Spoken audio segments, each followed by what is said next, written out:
Repositioning of assets. Is it really worth it? Perhaps you have heard from someone that you shouldn't have any money in savings before you file a FAFSA. Perhaps you have heard or read that it is better to spend money in advance. Perhaps you have heard that you should move assets from one child to another, pay down your home, or place your savings in retirement plans.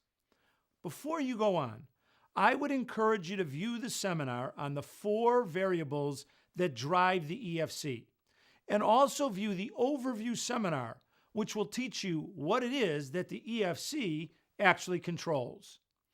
Now, there are financial planners across the country who justify charging up to thousands of dollars to help families reposition assets.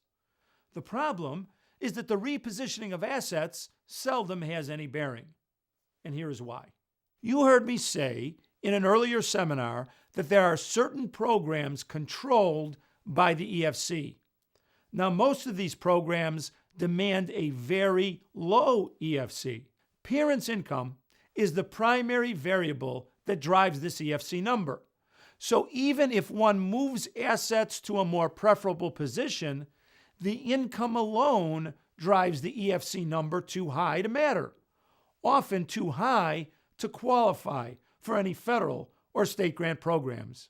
Now, there are some situations where the family has a low income but is concerned with the negative effect that assets might have on their EFC. In those cases, there may be some benefit to speaking with a financial professional.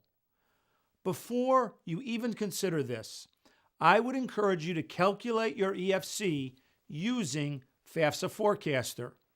Calculate it based on income only.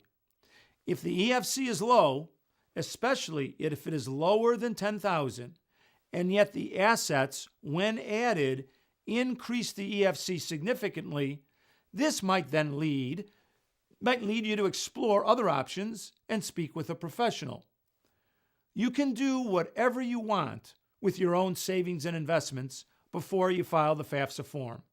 If you want to pay down the mortgage on your home or supplement your retirement, these assets are not to be recorded. Here's a general rule that you might find helpful. Do not move any assets for financial aid reasons only. Make sure that investment decisions are primarily made for investment reasons and make good financial sense. If repositioning assets is a good financial move and it also increases your aid opportunities, then it has a double benefit. But if you weren't considering repositioning assets before, when you weren't even thinking about college funding, then it might not be a prudent move to do now as well.